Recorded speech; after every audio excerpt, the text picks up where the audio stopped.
जी हो गया आपके जेवर तैयार। बहू ये कंगन उतार के देना जरा। पर क्यों मम्मी जी?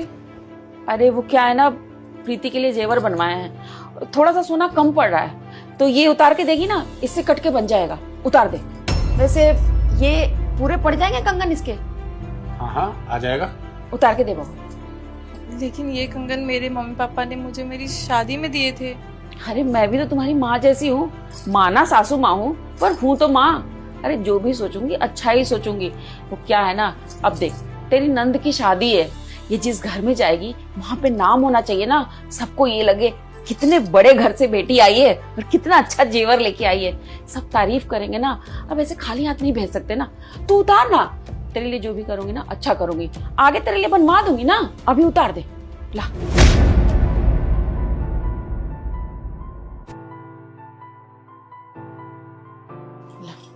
अब वैसे भी भाभी नहीं सोचेगी नंद के बारे में तो और कौन सोचेगा। अब ये भी उतार के देना बहू।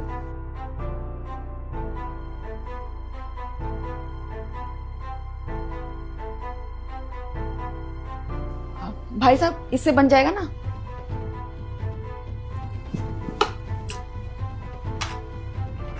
हाँ जी हो जाएगा, जो कहोगे वो बन जाएगा। अरे बेटी की शादी बार बार थोड़ी होती है, एक ही बेटी है, पूरे शौक अरमान से विदाई करूंगी इसकी। इतना जेवर दूंगी, इतने पैसे दूंगी, ससुराल वाले खुश हो जाएंगे देखकर, तभी तो ससुराल में शान बढ़ेगा। प्रीति दीदी एक बात पूछूं आपसे? हाँ हाँ भाभी पूछो ना। आप इतने सारे सुंदर सुंदर जेवर लेके अपने ससुराल जा रही हैं, तो कल को आपकी नंद की शादी होगी वहां पे, तो अगर आपकी सासू माँ बोले कि अपने कंगन उतार के दे दे, अपना हार उतार के दे दे, नंद की जेवर बनाने हैं, तो आप दे दोगे? क्या हुआ, मैंने इतना मुश्किल सवाल पूछ लिया क्या? जवाब देना भारी हो रहा है? बताइए ना, आप दे दोगे इतनी बड़ी कुर्बानी? भाभी वो तो अलग बात है ना। हाँ, अलग बात है, बट इसमें अलग बात कैसे हो गई? जैसे मैं भाभी हूँ तो मैं अपनी नंद का सोच रही हूँ, तो कल को आप भी तो अपने ससुराल जाओगे, वहां भी तो आपको अपनी नंद का सोचना पड़ेगा, तो इसमें अलग बात कैसे हो गई? अलग बात इसलिए हो गई कि मैं दूसरे घर से आई हुई हूँ और आप इस घर की बेटी हो, इसलिए। वैसे मम्मी जी, आपने बोला ना कि मुझे भी आप अपनी बेटी जैसी मानते हो। मैं मानती हूँ कि आप मुझे बेटे जैसे मानती होगी, लेकिन कोई भी माँ ना ऐसा नहीं करती कि एक बेटी की खुशियां लेके दूसरी बेटी को दे दे। ये तो शादी होके अपने घर चली जाएगी, अच्छे अच्छे जेवर लेके चली जाएगी, इसकी तो वाहवाही हो जाएगी, लेकिन मेरा क्या? मैं तो खाली हाथ रह जाऊंगी ना, क्योंकि अब तो मेरे कोई जेवर नहीं आएंगे मेरे पास। जो मेरे माँ बाप ने मुझे देने थे शादी में, वो मुझे दे दिए। कल को मेरे माँ बाप मेरे खाली हाथ देखेंगे, मुझसे पूछेंगे, तो मैं क्या जवाब दूंगी कि मैंने जेवर क्या किए? अगर आप मुझे अपनी बेटी समझती तो आप ऐसा कभी करती ही नहीं, और अगर बेटी समझ भी रहे हो ना, तो फर्क सिर्फ इतना है कि मैं दूसरे घर से आई हुई बेटी हूँ और ये आपकी खुद की बेटी है, इसलिए इसके पीछे आप इतना सब कर रहे हो। और मम्मी जी, अगर आपको अपनी बेटी को जेवर देने हैं तो आप खुशी से दीजिए, लेकिन आपने भी तो इतने सारे जेवर पहने हुए हैं ना, कंगन पहने हुए हैं, गले में पहना हुआ है, तो आप वो सारी चीजें दीजिए। ये तो माँ बाप की जिम्मेदारी होती है। मेरे माँ बाप ने वो जिम्मेदारी पूरी कर दी, लेकिन अब मैं अपने जेवर उतार के इसको क्यों दूं? एक बहू अपने घर के लिए सब कुछ करती है, बहू ये काम कर दे, बहू ये कर दे, सुबह से शाम तक लगी रहती है, झाड़ू पोछा बर्तन खाना। इतनी सारी कुर्बानी देने के बाद अब वो अपने जेवर भी उतार के देने लग जाए। मम्मी जी, मैं तो बस इतना ही कहूंगी कि आपने भी बहुत सारी ज्वेलरी पहनी, आप अपनी ज्वेलरी दीजिए।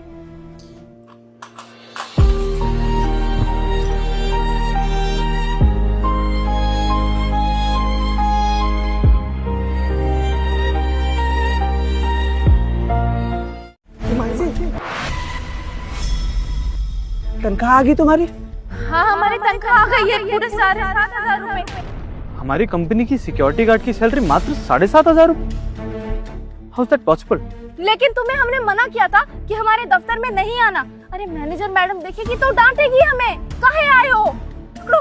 क्या करें, बिटवा की तबीयत खराब है, अब हॉस्पिटल लेकर जाना है। डॉक्टर साहब आज ही के दिन बुलाए थे ना, देखो आज ही के दिन तबीयत खराब हो गया। अब जाकर डॉक्टर साहब से बात करेंगे, क्या दिक्कत हुआ है क्या नहीं। पैसा थोड़ी है, इसलिए पैसा लेने आ गए। कैसी बात कर रहे हो? वो बेटा सिर्फ तुम्हारा है क्या, हमारा नहीं है? अरे हमारा भी दिल जलता है जब उसका इलाज ढंग से नहीं हो पाता है, तो पैसों की कमी होती है, दवा नहीं होती है उसके लिए, हमारा भी दिल रोता है। लेकिन क्या करे, अब पगार जिस दिन मिलेगा उसी दिन खर्चा आएगा, उसी दिन दवाइयाँ लाएंगे ना। और हम आने ही वाले थे, हम अभी लंच टाइम में भागकर आकर तुमको सैलरी देके जाते अपनी। नहीं खाते एक दिन खाना, मर थोड़ी जाते। तुम्हें अपना भी तो ख्याल रखना चाहिए ना। एक पैर में चोट लगा हुआ है, ढंग से चल नहीं पाते हो, लंगड़ा कर चलते हो, लेकिन फिर भी घर से यहाँ तक पैदल पैदल आए हो। अरे हमारी फिक्र मत करो, हम ठीक हैं और हम भी नौकरी ढूंढ रहे हैं। देखते हैं कोई लंगड़े को भी नौकरी दे दे तो हमारी जिंदगी बदल जाएगी। क्या करे, खाने का मोहताज हो गया। तुम खर्चा चला रही हो, हमको अच्छा नहीं लग रहा है ऐसे काम करवा रहा हूँ तुमसे। ठीक है तो फिर अब ले लिए ना पैसे, अब जाओ तुम यहाँ से जल्दी। हिमांशी, कौन है? सर ये मेरे पति हैं। पति? तुम्हें कंपनी के रूल्स पता है ना?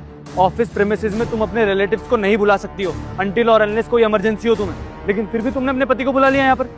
सर वो बात ही ऐसी है, हमारा बेटा है 2 साल का आरव, उसकी बहुत तबीयत खराब है, अस्पताल में उसका इलाज चल रहा है, लेकिन पैसे ना होने के कारण बीच में रुक जाता है। हमें आज ही पगार मिली है तो हमारे पति से घर पे रुका नहीं गया तो भागते भागते हमसे पगार लेने आ गए। हम जाते वरना लंच में इनको खुद देकर आते। हमने मना भी किया था इन्हें कि इस तरह नहीं आते, फिर भी इन्होंने नहीं माना हमारी बात। ये तुम्हारी सैलरी तुम्हारे पति के हाथ में? हाँ सर मेरी है सर, आज ही मिली है मुझे, मैनेजर मैडम ने आज ही तो दी है। इधर लो। क्योंकि तुमने हिमांशी इस कंपनी के 2 रूल तोड़े। पहला, ऑफिस प्रेमिसेस में तुमने अपने रिलेटिव्स को बुलाया, और दूसरा, ऑन ड्यूटी तुम अपने पति से बात कर रही हो, और ये बात मैं माफ नहीं कर सकता हूँ। अपनी सैलरी इधर लाओ। साहब हमको ये पैसा ले जाना है, बेटे की तबीयत खराब है, दवाई लाने के लिए। मत लीजिए, हमारी पत्नी का ही पैसा है ना। Shut up. Who the hell are you? कौन हो तुम? इस कंपनी के बॉस हो? इस कंपनी में काम करते हो तुम? मैं अपनी एम्प्लॉय से बात कर रहा हूँ, मुझे बात करने दो, बीच में डिस्टर्ब मत करना। नॉनसेंस। और तुम, ये सैलरी इधर दो। सर हमने कोई गलती कर दी क्या? सर बेटा है, उसकी तबीयत खराब है, दवाई लानी है, अब पैसे ले लेंगे तो उसका इलाज कैसे होगा? ठीक है हिमांशी, एक काम करो, ये सैलरी पकड़ो और अभी के अभी निकलो। You are fired Himanshi. Job छूट जाएगी ना, उसके बाद कराते रहना 7,500 रुपये में अपने बेटे का इलाज। नहीं नहीं नहीं साहब, हम नहीं लेंगे पैसे, आप रख लीजिए, नहीं मांगेंगे। और ऐसे ही माफ नहीं करूंगा तुम्हें, क्योंकि तुम्हारे पति ने भी मुझसे बदतमीजी की है। 5 मिनट बाद मेरे कैबिन में, और 6ठे मिनट तुम्हारा पति मुझे यहाँ दिखाई नहीं देना चाहिए। समझ में आ रहा है? जी जी। देख लियो, हमने कहा था ना कि इस तरह हमारे दफ्तर में मुंह उठा के नहीं चले आते, लेकिन आप फिर से चले आए। अब आपकी वजह से, आपकी इस हरकत की वजह से हमारी नौकरी खतरे में जा सकती है। ले गए ना पैसे, अब कहाँ से होगा आरव का इलाज? कहाँ से आएगी दवाइयाँ? आ जा रहे हैं, बड़ी दिक्कत हो गया। अब बेटे के लिए दवाई कहाँ से लाएगा? एक काम करो, तुम ऑफिस में जाना ना तो साहब के सामने हाथ पैर जोड़ लेना, वो शायद माफ कर देंगे, है ना? पैसा लेकर आना शाम को, ठीक है? देखते हैं क्या होगा, क्या करेंगे साहब, नौकरी से निकालेंगे, पैसा देंगे भी या नहीं। अब काहे खड़े हो यहाँ पर, जाओ, मेरी नौकरी लेके जाओगे। जी सर, आपने बुलाया मुझे? हाँ ज्योति, वो हमारी सिक्योरिटी गार्ड को सैलरी दे दी तुमने? जी सर, दे दी है। Okay okay okay. अच्छा मुझे ये बताओ, उसकी फैमिली में कोई इशू चल रहा है क्या, कोई प्रॉब्लम है? सर मुझे तो नहीं पता कि उसके घर में कोई प्रॉब्लम है या नहीं। बाय द वे हमें क्या ही फर्क पड़ता है, अब सबकी अलग अलग पर्सनल डिटेल्स है, अब मैं जानूंगी थोड़ी ना सर। नहीं मुझे लगा ऐसा, बट मैं काम करता हूँ, उसे फोन करके पर्सनली एक बार बुला के यहाँ पे पूछ लेता हूँ, है ना?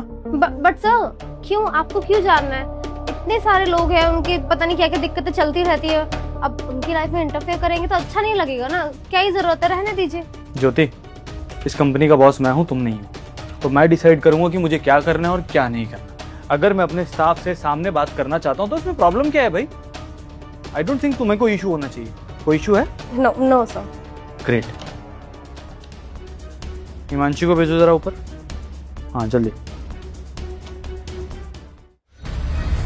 जी साहब, आपने बुलाया हमें?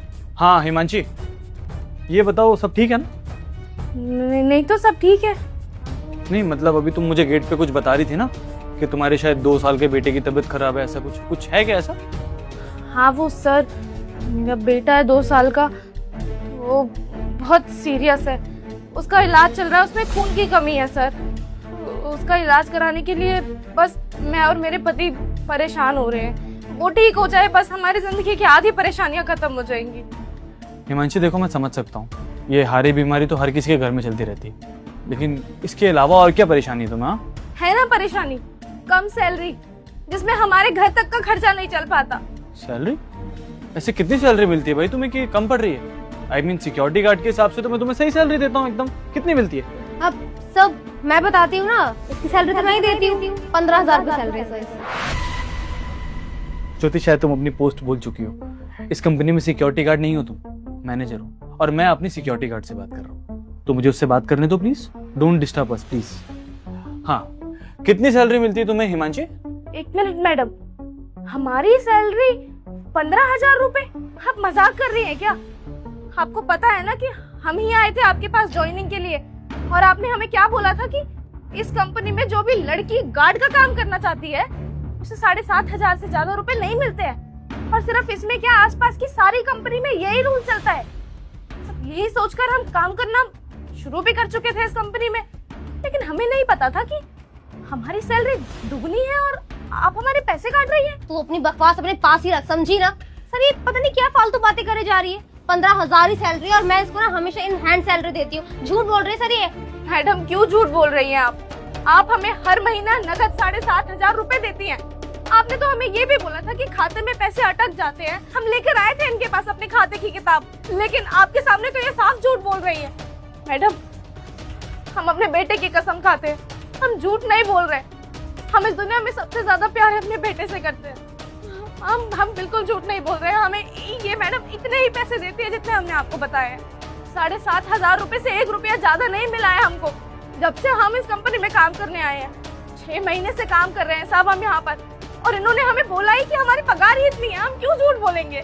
बस चुप कर, बहुत कर ली बकवास। सर पता नहीं क्या हो गया इसको, क्या अनाप शनाप बके जा रही है। पूरे 15,000 रुपए देती, समझी ना? सर मैं इसको पूरे 15,000 रुपए देती हूँ, और मुझे पता ही है ऐसे क्यों कर रही है। सर अभी कुछ दिन पहले ना इसने मुझे बोला था कि मेरी सैलरी बढ़वा दो साहब से बोल के। मैंने इसको बोला कि साल में 2 बार सैलरी थोड़ी ना बढ़ती है, तो मुझे फोर्स करने लगी। और जब मैंने इसको साफ साफ मना कर दिया ना, तो ये इसका प्लान है आपको फंसाने के लिए, आपको भड़काने के लिए, ताकि मैं आपके सामने गलत प्रूफ हो जाऊं और ये सही हो जाए, इसको सैलरी मिल जाए, हाँ ना? अच्छा, तो मतलब इसके मन में लालच है। लेकिन ज्योति मुझे एक बात समझ में नहीं आई, जब ये अपने पति से बात कर रही थी तब इसको पता भी नहीं था कि मैं वहां पर। फिर ऐसा कैसे हो गया कि इसने मुझे एग्जैक्ट 7,500 रुपए सैलरी बताई होगी? इसको मेरी टाइमिंग कैसे पता चल गई? तब तो ये ड्रामा नहीं हो सकता ना ज्योति? सर बकवास कर रही है, इसकी बातों पे आप बिल्कुल भी ट्रस्ट मत कीजिए। मैं इतने सालों से यहाँ काम करती हूँ, मैं क्यों झूठ बोलूंगी आपसे भला? बस करो ज्योति, ये ड्रामा मेरे सामने करने की और जरूरत नहीं है तुम्हें। तुम भी जानती हो तुम्हारी सच्चाई हम लोगों के सामने आ चुकी है।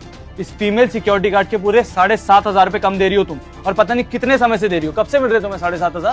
सर जब से हम इस कंपनी में नौकरी करने आए हैं ना, पिछले 6 महीने से हमें हमारी पगार बताई ही इन्होंने 7,500 रुपए है, जबकि सच्चाई तो कुछ और थी। पिछले 6 महीने से इन्होंने हमारी आधी पगार मार कर बैठी है। हम कुछ नहीं कर पाए। अगर आज आप हमें अपने दफ्तर के अंदर ना बुलाते, शायद हमें पता भी नहीं चल पाता। 6 महीने से तुम 7,500 रुपए कम दे रही हो, जान सकता हूँ क्यों? क्यों ज्योति? मैं बताती हूँ आपको। एक्चुअली सब मुझे EMI भरनी थी अपने घर की, और मुझे समझ नहीं आ रहा था। मुझे लगा ये न्यू कमर है, अगर मैं इसको सैलरी काट के भी दे दूंगी तो किसी को पता नहीं चलेगा। बस इसीलिए मैंने इसकी सैलरी काट ली और अपने घर की EMI भी भर दी। But I assure you sir, जितने भी मैंने इसके पैसे लिए हैं ना, मैं इसको वापसी कर दूंगी। आई नो ये बहुत बड़ी गलती है और मैंने आपका ट्रस्ट ब्रेक किया है, बट आज के बाद कभी भी ऐसा नहीं होगा, आई प्रॉमिस यू। ज्योति, इस कंपनी में एज अ मैनेजर तुम पूरे 80,000 रुपए चार्ज करती हो। 80,000 रुपए कम पड़ रहे हैं तुम्हें, और वो 7,500 रुपए में अपना घर चला लेगी। सोच भी कैसे लिया तुमने ये? हाँ, उसके बेटे की तबीयत खराब है, तुम्हारे लालच से बढ़ के उसके बेटे की हालत। हाँ, किसी की जिंदगी से बढ़ के तुम्हारा लालच। शर्म आनी चाहिए तुम्हें ये सब करते हुए। तुम्हारा रेंट, तुम्हारा घूमना, तुम्हारा फिरना।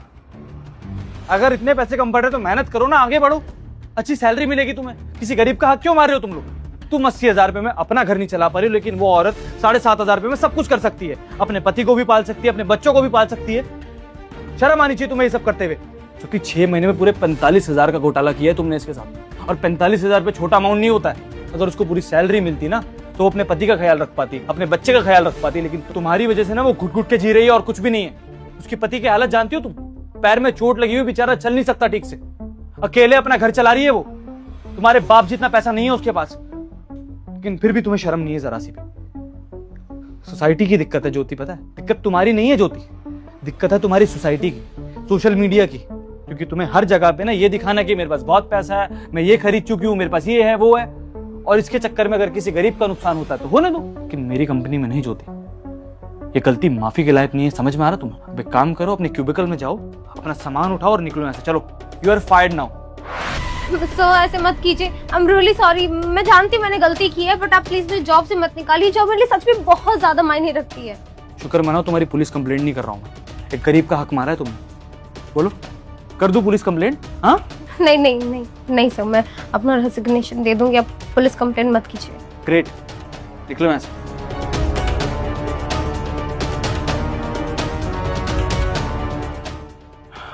अरे मंशी, मैंने जिस तरह से तुमसे गेट पे बात की उसके लिए आई एम सॉरी, लेकिन मैं बस तुम्हें इतना दिखाना चाहता था कि तुम्हारी इस कंपनी में सैलरी कोई कम नहीं है। तुम जितने डिजर्व करती हो उतने पैसे तुम्हें इस कंपनी में मिल रहे हैं। और मुझे ये बताओ कि तुम्हारे बेटे को हुआ क्या है? साहब, हमारा 2 साल का बेटा अस्पताल में भर्ती कराने की नौबत हो गई है। उसकी खून की कमी है उसके अंदर, ना कुछ खाता है ना कुछ पीता है। दवा कराने के पैसे नहीं है उसके। हम बहुत परेशान है कि वो ठीक कैसे होगा। मतलब काफ़ी ज़्यादा सीरियस है तुम्हारा बेटा अभी। अब तुम एक काम करो, फिलहाल ये कुछ कैश पड़ा है मेरे पास, आई गेस 25,000 होंगे। तुम ये रखो और अपने बेटे का ट्रीटमेंट शुरू करो। और ये 25,000 मेरी तरफ से है हिमांशी। तुम्हारी सैलरी जो भी इसने मारी थी वो सब तुम्हें वापस मिलेगी। उसके साथ मैं और कंपनसेशन भी तुम्हें दूंगा। फिलहाल अपने बेटे का इलाज कराओ और जब तक छुट्टी लो, जब तक तुम्हारा बेटा बिल्कुल ठीक नहीं हो जाता। मैंने देखा तुम्हारे पति की भी कंडीशन कुछ ठीक नहीं है, लेकिन फिर भी बेचारा भाग दौड़ कर रहा है। तुम जाओ, अपने फैमिली को सपोर्ट करो और जब वो ठीक हो जाए तब तुम वापस आ जाओ। और मैं कोशिश करूंगा कि वो 45,000 भी तुम्हारे अकाउंट में जल्द से जल्द डलवा दो। ठीक है साहब, आपका बहुत बहुत शुक्रिया। आप ही की वजह से आज हमें पता चला है कि हमारी असल में पगार थी कितनी। ना हम तो गधों की तरह यहाँ काम करते रह जाते और मालकिन हमारे पैसों पे ऐश करती रह जाती। आपको शुक्रिया। और हिमांशी, एक रिक्वेस्ट और है तुमसे यार, प्लीज़ बाहर ऑफिस में किसी को ये बात मत बताना कि हमारी मैनेजर इस तरह से फ्रॉड कर रही थी। ठीक है, हम नहीं बताएंगे। Thank you so much, you can leave now.